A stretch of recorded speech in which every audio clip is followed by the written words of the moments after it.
Então, vamos lá? Vamos. Minhas irmãs, meus irmãos, vamos começar nosso estudo de hoje. Rosalva vai fazer o evangelho para nós. Pode começar, Rosalva? Capítulo 2, meu reino não é desse mundo. A vida futura, a realeza de Jesus, o ponto de vista. Instruções dos Espíritos, uma realeza terrestre. Pilatos, tendo entrado de novo no palácio e feito vir Jesus à sua presença, perguntou-lhe: És o rei dos judeus? Respondeu-lhe Jesus: Meu reino não é desse mundo. Se o meu reino fosse desse mundo, a minha gente houvera combatido para impedir que eu caísse nas mãos dos judeus, mas o meu reino ainda não é aqui. Disse-lhe então Pilatos: És, pois, rei? Jesus lhe respondeu: Tu o dizes, sou rei. Não nasci e não vim a esse mundo, senão para dar testemunho da verdade. Aquele que pertence à verdade, escuta a minha voz. São João, capítulo 23, versículo 33, 36, 37. A vida futura. Por essas palavras, Jesus claramente se refere à vida futura, que ele apresenta em todas as circunstâncias como a meta a que a humanidade irá ter e como devendo constituir objeto das maiores preocupações do homem na Terra. Todas as suas máximas se reportam a esse grande princípio. Com efeito, sem a vida futura, nenhuma razão de ser teria a maior parte dos seus preceitos morais, donde vem que os que não creem na vida futura, imaginando que ele apenas falava na vida presente, não os compreendem ou os consideram pueris. Esse dogma pode, portanto, ter sido como o eixo do ensino do Cristo, pelo que foi colocado num dos primeiros lugares à frente dessa obra. É que ele tem que ser o ponto de ser o ponto de mira de todos os homens. Só ele justifica as anomalias da vida terrena e se mostra de acordo com a justiça de Deus. Apenas ideias muito imprecisas tinham os judeus acerca da vida futura. Acreditavam nos anjos, considerando-os seres privilegiados da criação. Não sabiam, porém, que os homens podem um dia tornar-se anjos e partilhar da felicidade destes. Segundo eles, a observância das leis de Deus era recompensada com os bens terrenos, com a supremacia da nação a que pertenciam, com vitória sobre os seus inimigos. As calamidades públicas e as derrotas eram o castigo da desobediência àquelas leis. Moisés não pudera dizer mais do que isso a um pastor ignorante. Não, apareci com uma tosse agora. Que precisava ser tocado, antes de tudo, pelas coisas desse mundo. Mais tarde, Jesus lhe revelou que há outro mundo onde a justiça de Deus segue o seu curso. É esse o mundo que ele promete aos que cumprem os mandamentos de Deus, onde os bons acharão a sua recompensa. Aí o seu reino. Lá é que ele se encontra na sua glória e para onde voltaria quando deixasse a terra. É meio longo, peraí, um pouquinho. Não, tá bom. Um minutinho, só que eu vou tomar um golinho d'água. Está muito ruim? Quiser, eu posso continuar. Você continua, Jesus? Continuo. Então, vamos lá. Jesus, porém, conformando seu ensino com o estado dos homens de sua época, não julgou conveniente dar-lhes luz completa, percebendo que eles ficariam deslumbrados, visto que não a compreenderiam. Limitou-se a, de certo modo, apresentar a vida futura apenas como um princípio, como uma lei da natureza, a cuja ação ninguém pode fugir.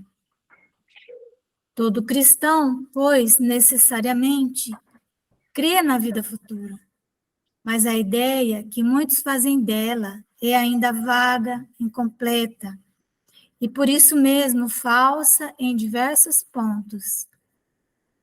Para grande número de pessoas não há a tal respeito mais do que uma crença, balda de certeza absoluta, donde as dúvidas e mesmo a incredulidade.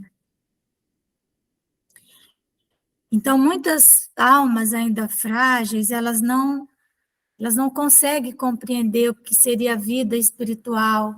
Falta a capacidade para fazer raciocínios abstratos, né? Então, Jesus falava para um povo muito simples e então o que a gente chama, né, os filhos da terra, os filhos do Calvário, as ovelhas que cabia a Jesus levar até Deus e aqueles outros que vieram à terra para auxiliar o progresso, ajudar também a essas almas a avançar nas suas percepções, né? Melhorar o seu raciocínio. Mas então ele percebe que não é possível fazer isso ainda. Então, o Espiritismo veio completar nesse ponto, como em vários outros, o ensino do Cristo.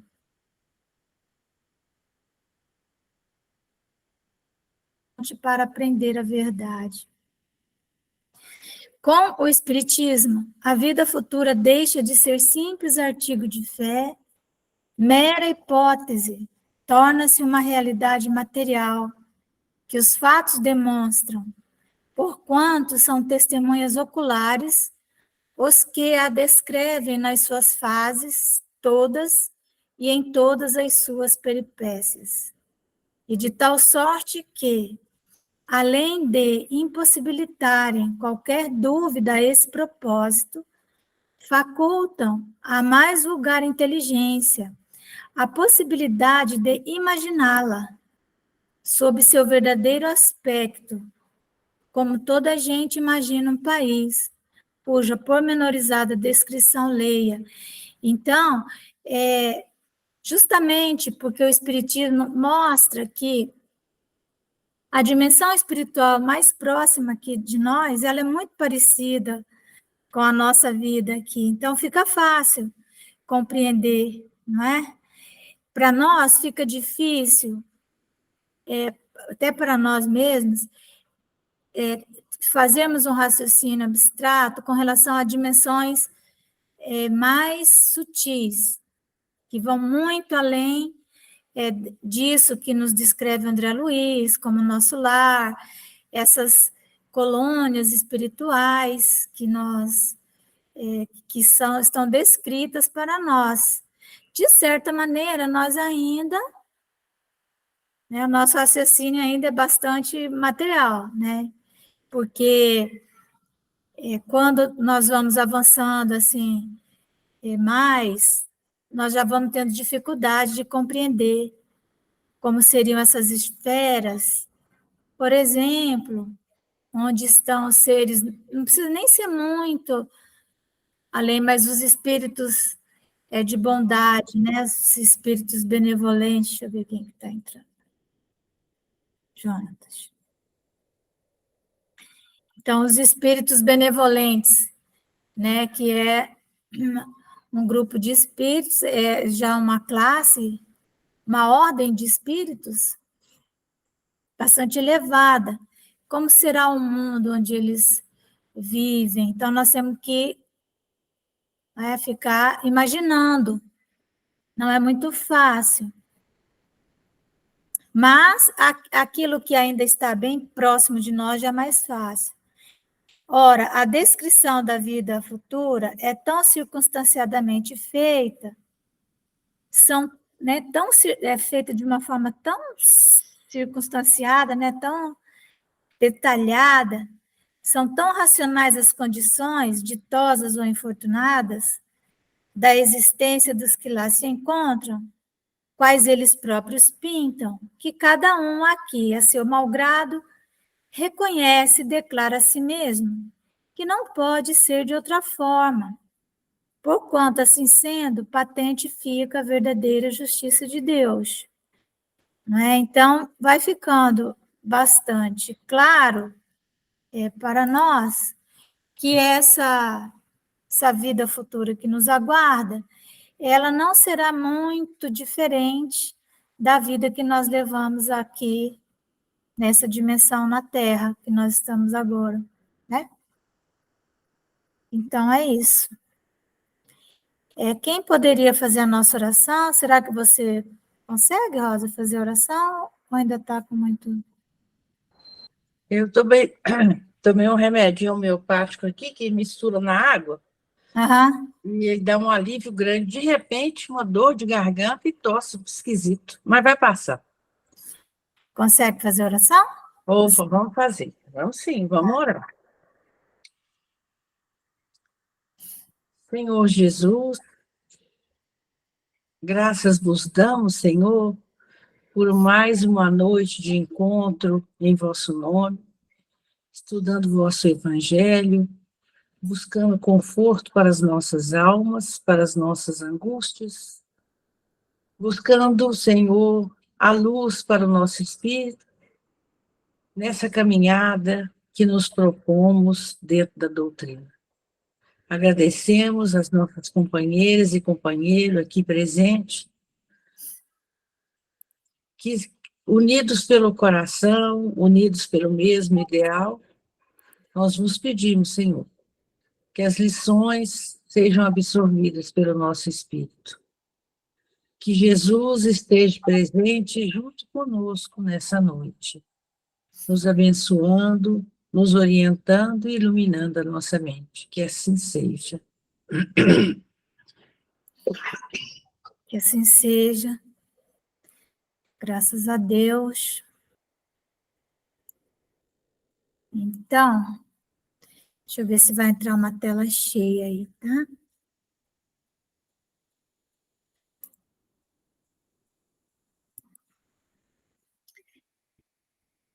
Entrou, né?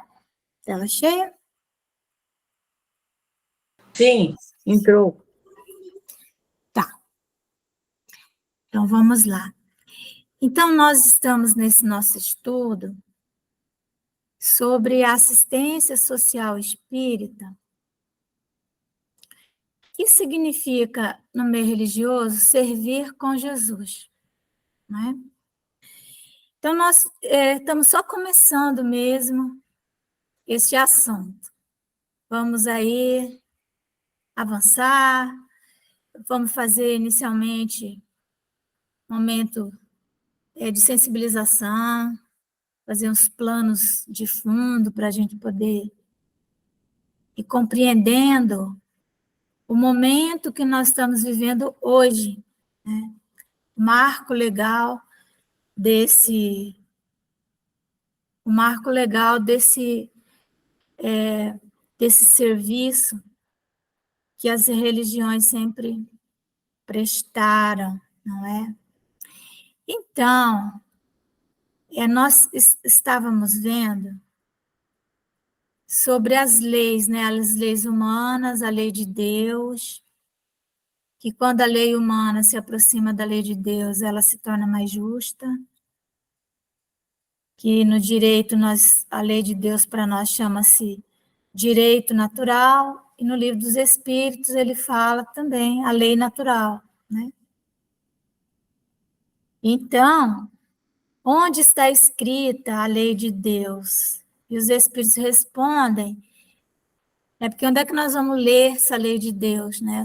Essa lei natural, esse direito natural, já que hoje a assistência social ela está toda regulamentada em lei, né?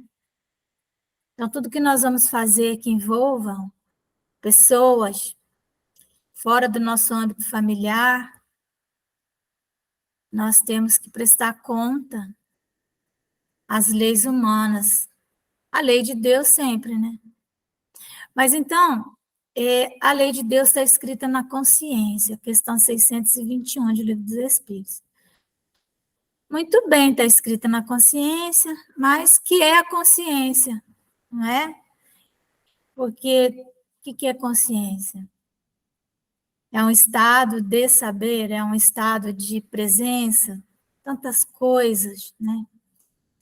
Mas, como eu disse também, a melhor definição de consciência que eu já li foi essa do Hermínio Miranda, nesse livro, As Sete Vidas de Fenelon, da editora La Chatre, está na página 51. Ele está falando outra coisa e, do nada, aparece essa definição que eu achei fantástica. O que é um sentido, né? Senão uma função nossa de senso e de percepção. Então, a consciência é a nossa percepção, né, da ética, do que seja o ético, né, o moral.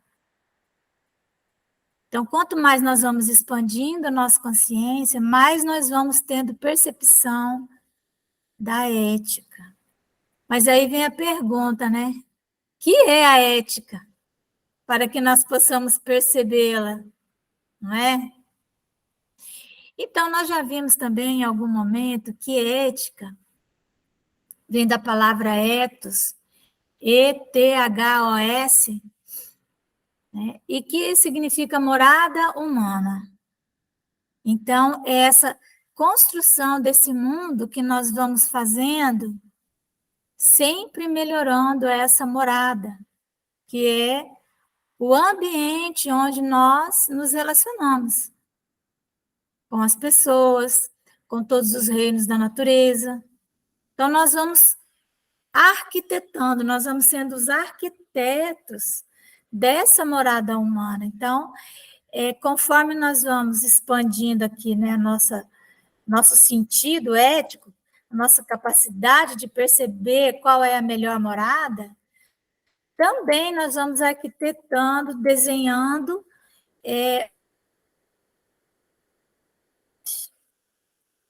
Bom, mas que é a ética no seu sentido mais intrínseco, mais profundo? A ética, então, ela é a expansão da percepção do bem para todos. É a nossa capacidade de perceber o que seja o bem. Bem aí com todas as letras maiúsculas. Né? O bem, né? Substantivado, é do bem. Né? Porém, o bem para todos, que, aliás, é uma das características da caridade, né? Desejar o bem para todos. Mas, para isso, nós temos que ter percepção, saber o que é o bem. O que é o bem, afinal? Porque, às vezes, o que é o bem para mim pode não ser o bem para o outro. Às vezes, nós supomos que uma pessoa ela precisa de algo e nós vamos e fazemos aquilo para ela. Mas aquilo não foi um bem. Muitas vezes, nós, na condição de pais, de mães, a nossa percepção do que seria o bem para o nosso filho pode estar equivocada. Não é? Qual é a melhor alimentação? Então, nossa percepção disso pode não ser melhor. Então, nós precisamos, por isso, no Evangelho, né? O amor e a instrução, estarmos sempre nos instruindo para podermos expandir a nossa capacidade de percepção. Mas então, o que é o bem, né? Seria o bem.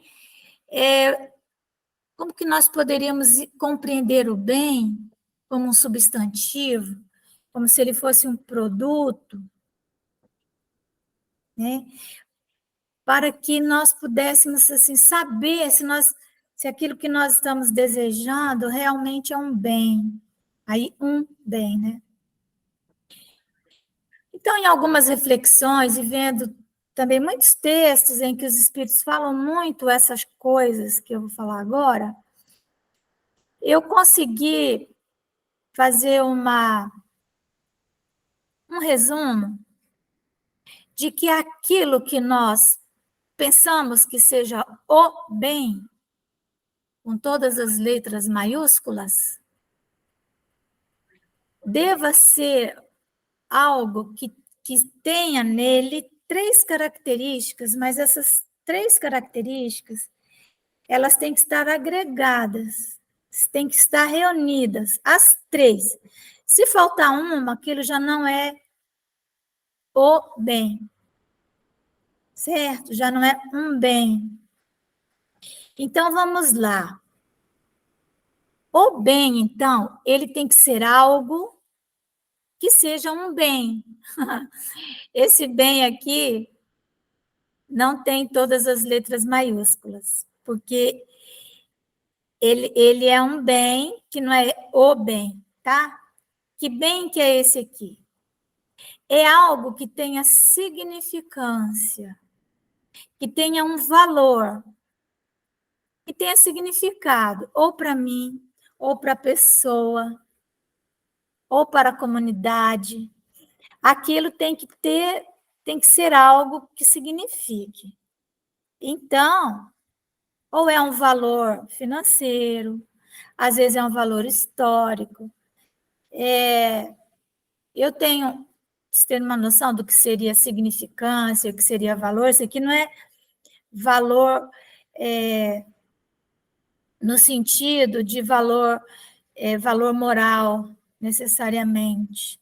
É algo que tenha significância, que tenha relevância. Por exemplo, eu tenho um evangelho que ele está todo anotado. Então, ele tem um valor para mim incomensurável, uma significância muito grande. Ele não é apenas um livro que está ali, inclusive um livro velho já. O Divaldo conta que uma vez ele ganhou, não sei se foi o Livro dos Espíritos, o Evangelho, todo com uma capa de ouro, todo bem chique e tal. E ele tem o Evangelho dele, que também está todo lá anotado, cheio de coisas. Então, aquele Evangelho, acho que ele doou para alguém, ou transformou em recurso para a mansão, não sei o que ele fez. Claro que aquilo tinha um valor também, né? Mas para ele, a maior significância estava no Evangelho, que o ajudava a resolver várias questões. Então nós temos que prestar atenção se esta coisa ou essa situação, essa circunstância, se ela tem significado. Isso é uma das características do bem.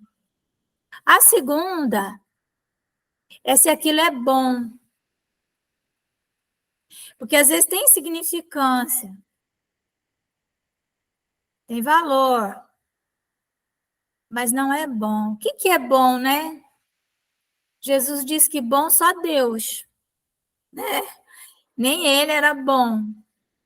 Então, nós podemos substituir a palavra bom por útil, porque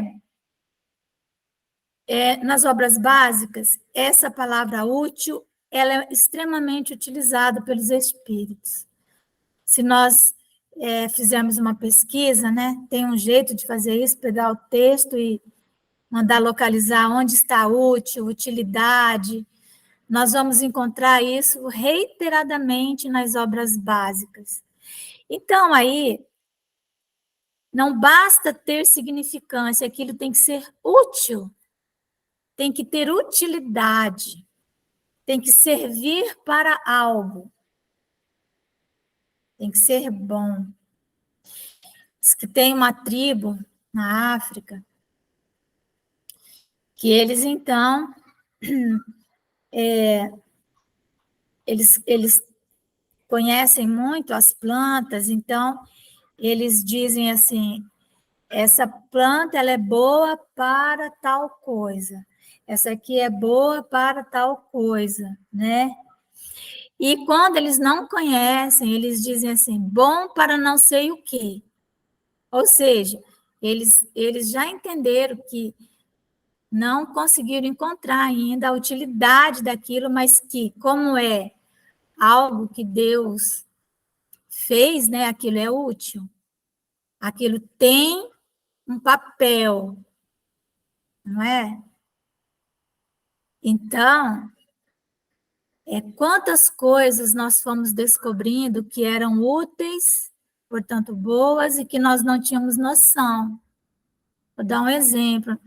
Na França, a igreja, que tinha muito aquela noção das bruxas, foi onde mais houve perseguição, né, as mulheres, bruxas, perseguição aos cátaros, né, os cristãos, cátaros, jogados na fogueira. Então, sul da França, ali aconteceu muito isso, na Itália também, né? A igreja teve um papel muito forte ali na Inquisição. Então, se cunhou que bruxa, elas tinham gatos, e que o gato, então, não era uma coisa boa.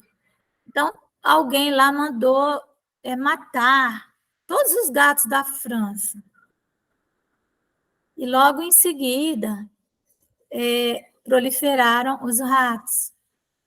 E então, eles foram assolados por uma peste, a peste bubônica. Ela vem daí, né? Que é uma doença oriunda dos ratos.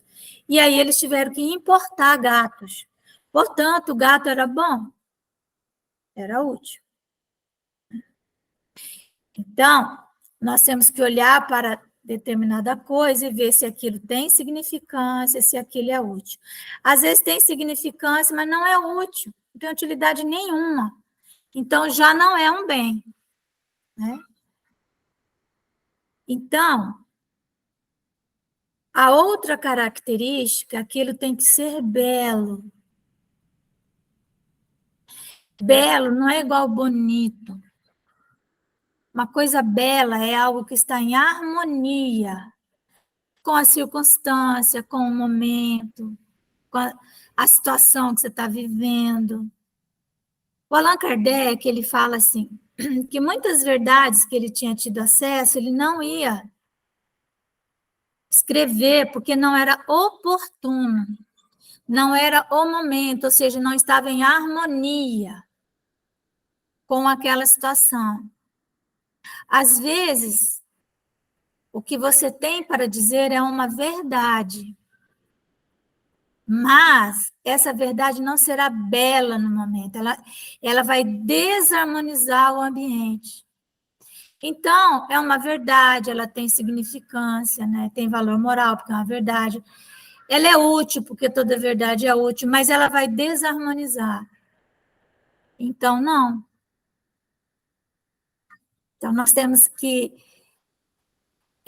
sempre, diante de qualquer coisa que esteja na nossa frente, fazer esse exercício de percepção do bem.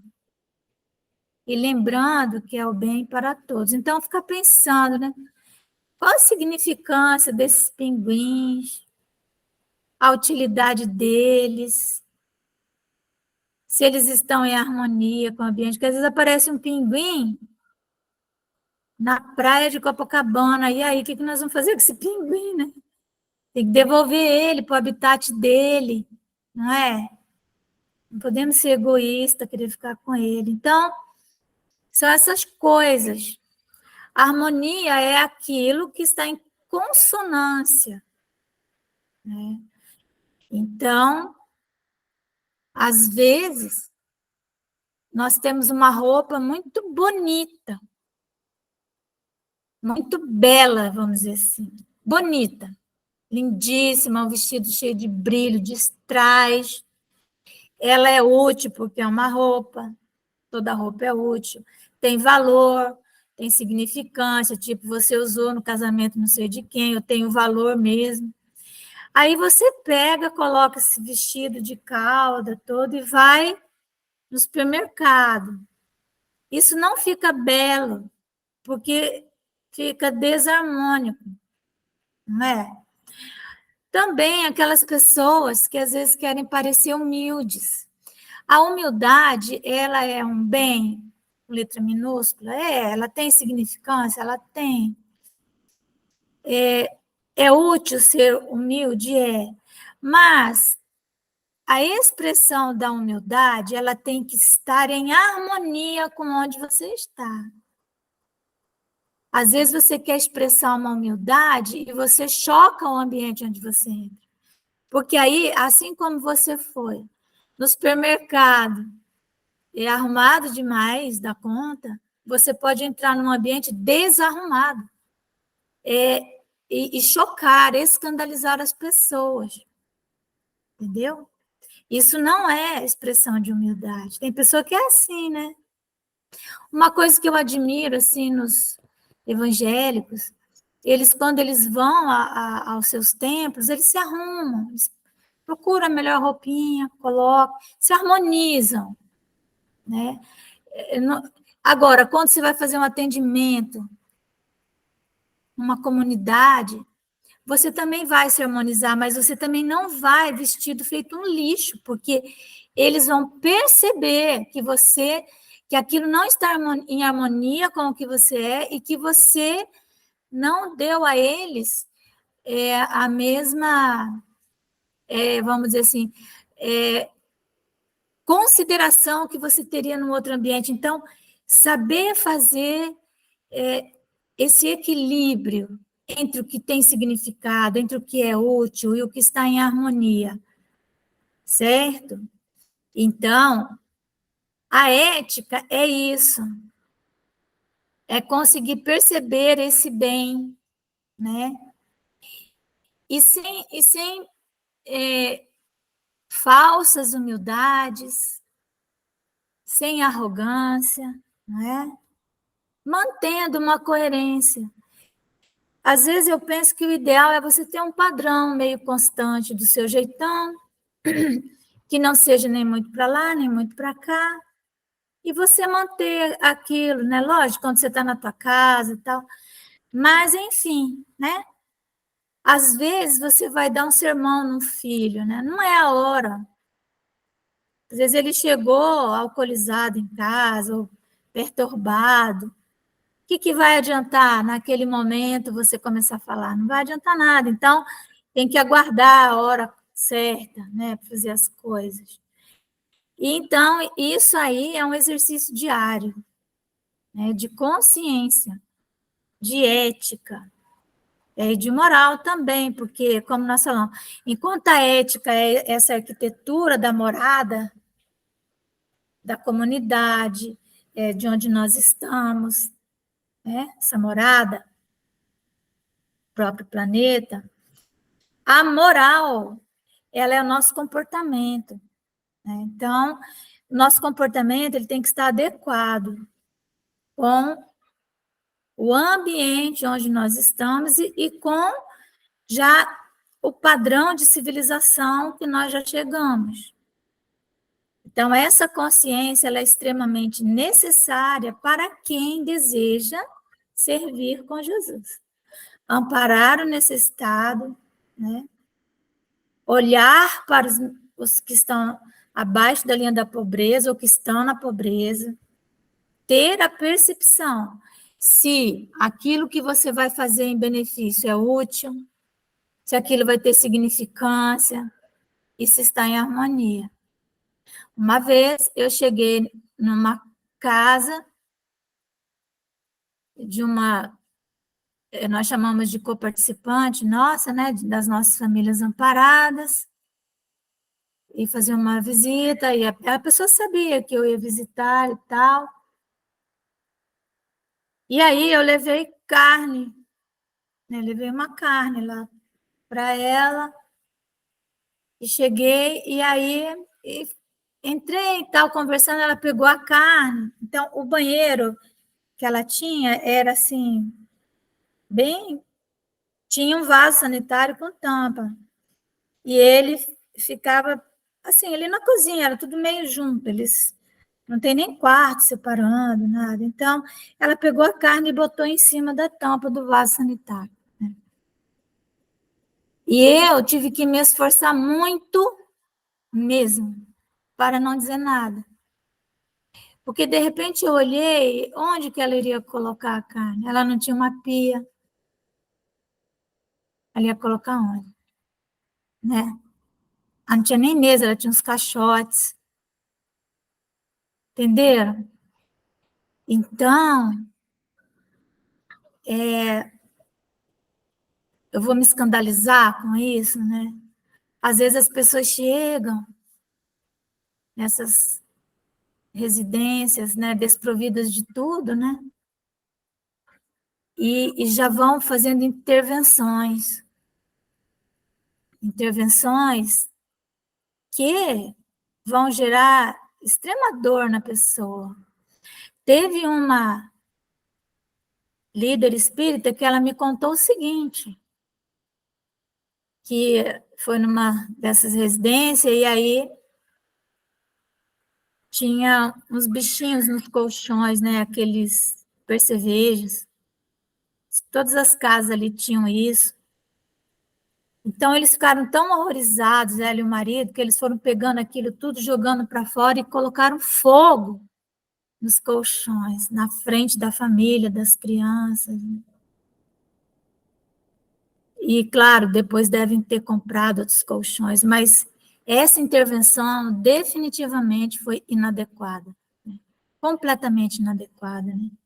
Porque ela não se harmonizou. Ela teve significância? Teve. Ela foi útil? Ela foi, mas ela não foi bela, ela não foi harmônica. Era necessário compreender tudo aquilo que ali estava. Às vezes você pega uma pessoa que se habituou a viver embaixo de um viaduto. E aí, muitos governantes estranham, que pegam aquelas pessoas e tiram dali e levam para um condomínio de casinhas, essas casas, Minha Casa Minha Vida, qualquer coisa assim, e elas não se adaptam. Elas vendem, entregam para outra pessoa e voltam lá para o viaduto. Né? Porque a residência da pessoa, ela tem uma relação, o local onde ela está, não é só um local, ela não escolheu aquele local por acaso. Há um vínculo magnético, há coisas que nós precisamos ter percepção antes de fazer as intervenções, para que as intervenções sejam eficazes, senão elas não serão eficazes. Tá bom? Então, isso aqui é uma coisa importante. Nós que queremos trabalhar no bem. Queremos trabalhar no bem, mas não sabemos o que é o bem, né? É como as pessoas dizem, nós temos que fazer o bem. Né? Tal. O que é o bem, né? Você pergunta, a pessoa vai fazer uma análise de acordo com o que é o bem para ela, a visão que ela tem. Né? Mas não é assim que funciona, né? Por isso que tantas ações não têm eficácia, né? Então, nós vemos que a nossa legislação atual, desde 1988, ela transformou essa assistência que se fazia de forma voluntária, dentro de ideais religiosos, transformou isso da noite para o dia num direito, né, do cidadão, né? Então, e um dever do Estado. Então, passou a se aplicar ali aquela lei de Moisés, que é a lei da justiça. Então, quando você dá dignidade a uma pessoa, você não está fazendo caridade, você está fazendo justiça. Nesse ponto, isso foi muito bom, porque nos ajudou a compreender isso aqui, né? Compreender o que nós realmente estamos fazendo, né? Se isso é caridade ou se isso é uma justiça. Se você está dando comida a uma pessoa que vai morrer de fome e ela tem direito à vida, você está garantindo um direito dela. Nossa Constituição diz que é dever da família, é dever do Estado, da sociedade e da família, né?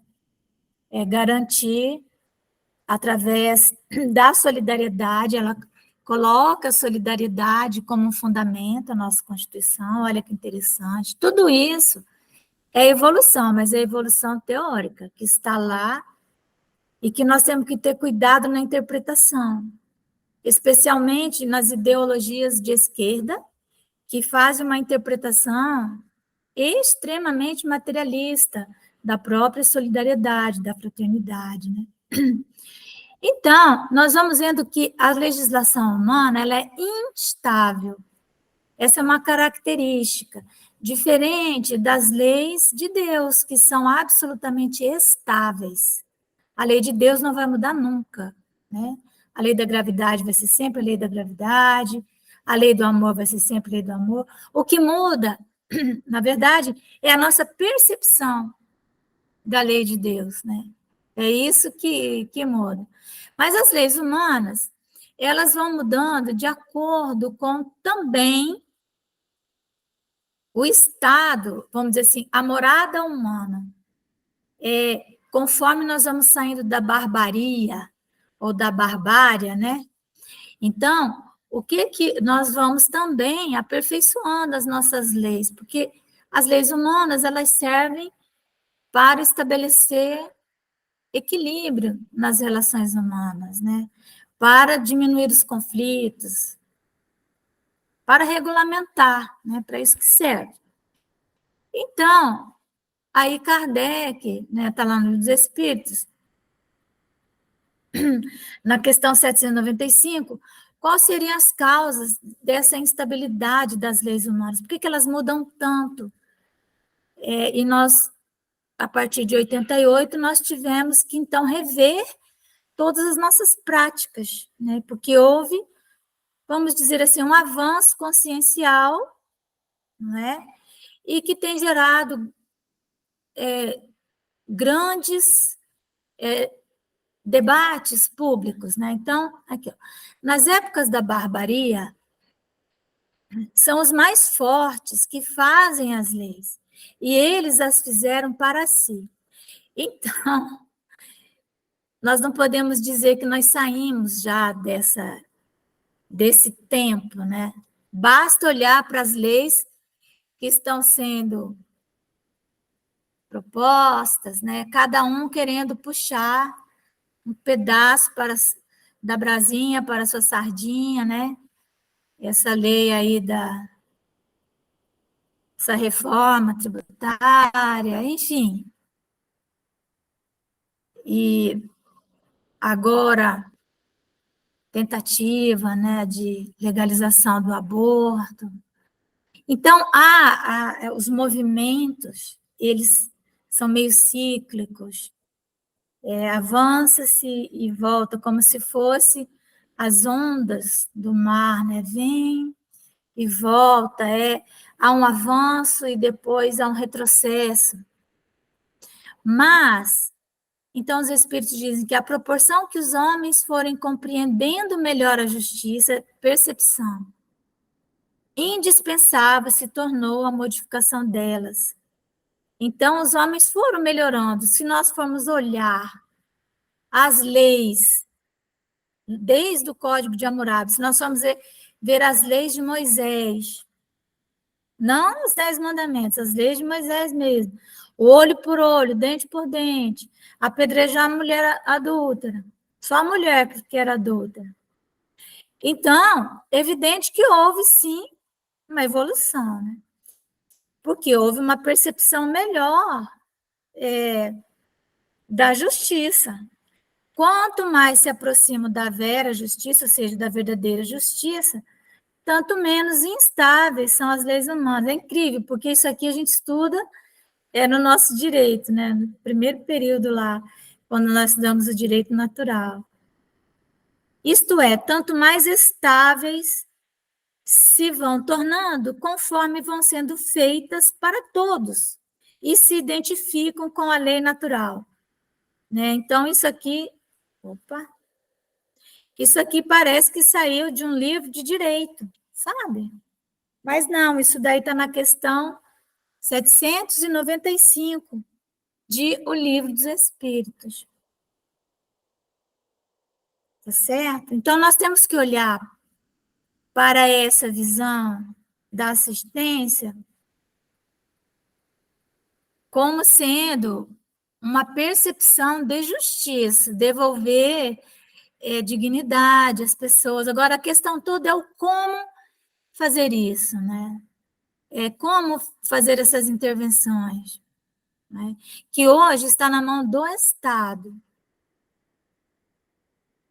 A sociedade civil, ela pode fazer, mas ela vai fazer subsidiariamente ao Estado, certo? Então, aí, nós continuamos na questão 796, Kardec continua abordando essa questão da severidade das leis penais, né? Hoje, por exemplo, eu vi um ministro do Supremo Tribunal Federal, né? Hoje, dando uma sentença, no caso de um daqueles pessoas que foram presas no 8 de janeiro, primeiro eles estão sendo julgados num tribunal completamente incompetente para isso, né? Completamente incompetente, sem direito a recurso, porque já começa lá no STF, eles não têm direito a nada. E ele, sem considerar nenhum dos argumentos das defesas, ele deu uma punição de 17 anos de reclusão, sendo que essa é uma pena muito maior do que para o homicídio, né? Que varia de 6 a 12, 17 anos. E ele estava visivelmente desequilibrado emocionalmente na hora que ele falava assim, com muita crueldade, ele estava assim, sentindo um grande prazer em fazer aquilo. Ele estava sentindo um grande prazer em fazer aquilo. Então, parece que ele tinha esperado aquele momento de falar 17 anos, né? De prisão, uma pessoa que não significa nenhum risco para a sociedade. Então, é um momento que nós não podemos nem falar de aplicação de lei mais, né? Nem de Constituição, nada, né? Então, mas aí, então, ele diz assim, ó, uma sociedade depravada certamente precisa de leis severas. Infelizmente, essas leis mais se destinam a punir o mal depois de feito, do que a lhe secar a fonte. Aí vem os espíritos, né? Só a educação poderá reformar os homens, que então não precisarão mais de leis tão rigorosas. Então, é só a educação. E é por essa razão que nós temos que ser incansáveis, primeiro em estudarmos, né, em crescermos, né, em nos instruirmos, para depois também nos educar, porque educar é colocar para fora a própria lei de Deus que já está dentro de nós, né? Que a lei de Deus está dentro de nós, ela está escrita. Educar, é diferente. Instrução é você colocar conhecimento para dentro, e educar é você colocar, é a ação de colocar para fora um conhecimento que já existe, que é a própria lei de Deus. Então, só a educação poderá reformar os homens, que então não precisarão mais de leis tão rigorosas. Então, nós conseguimos trabalhar essa capacidade de de colocarmos Deus para fora, né? Que aí é aquilo que nós vamos chamar a piedade, né? Piedade é Deus em nós, né? Então, é a expiação. Expiar é colocar Deus para fora. É colocar Deus para fora é algo que dói, não é fácil. Porque no nosso estágio evolutivo, a expiação, né? Ela se dá pelo sofrimento, né? Nós que viemos de outras regiões, já para espiar na terra, botar Deus para fora. Então, nós temos que ser incansáveis com aqueles pequeninos, né? Você chegar, vai fazer uma visita, não se escandalize, não comece. Às vezes, ali tem, do lado do poço, tem né,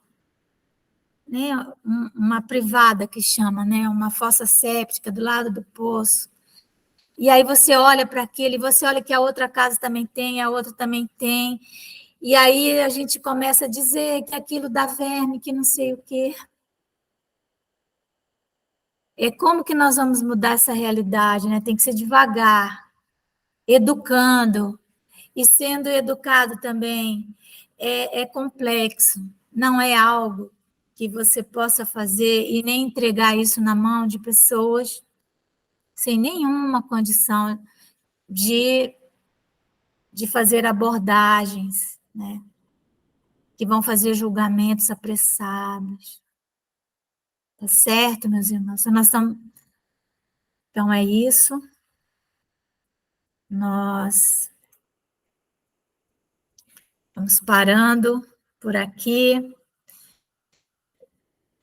vendo que esse trabalho aí no bem não é tão simples quanto parece. Ele exige de nós grande maturidade do senso moral, né? Temos que ir amadurecendo. E grande dose também de aceitação, né? De tudo que a gente vai encontrando pela frente. Tá certo? Alguém quer fazer alguma colocação? Se vocês acharem bom, né, para nossa próxima quarta-feira, quiserem anotar algumas questões a respeito disso que nós já falamos, nós já estamos na nossa segunda abordagem, né, nossa segunda aula. Então, quiserem voltar, né, tá gravadinho, para que a gente possa aprofundar. A gente não está com essa pressa toda, não, tá bom, meus amores? Tá certo? Eu sempre soube da responsabilidade de fazer o bem, né? Você se dedicar a uma outra pessoa, até tem que chegar com respeito àquilo que ela está passando, né? Ter a empatia pelo... Às vezes você pode pensar assim, poxa, tão pouco, né? Com tanto sofrimento. Mas compreender, cada um tem a sua visão de vida, cada um tem a sua experiência, o seu conhecimento. Então, a importância de saber chegar até outra pessoa. Porque não é só fazer, é levar alguma coisa para a pessoa, mas ter empatia, levar a compreensão, a indulgência, a tolerância, uma palavra amiga. E isso, com certeza, né, tem que ter responsabilidade para fazê-lo. Então, essas suas explicações vêm de encontro àquilo que eu já sentia, mas não sabia verbalizar. Estou gostando bastante, né, dessas suas explicações, da amplitude, da profundidade das suas explicações. Que bom, é isso mesmo, gente. Então, Regina, você podia fazer oração, então, para nós? Posso sim. Deus Pai Todo-Poderoso, somos-lhe gratos por todas as oportunidades, Senhor, de melhor compreender o vosso amor, a oportunidade de melhor conhecermos, para melhor servirmos na sua seara. que nunca se cesse o desejo de aprender, que nunca deixemos passar a oportunidade de auxiliar. Em teu nome, Senhor, que assim seja. Que assim Sim, seja, sim. graças a Deus.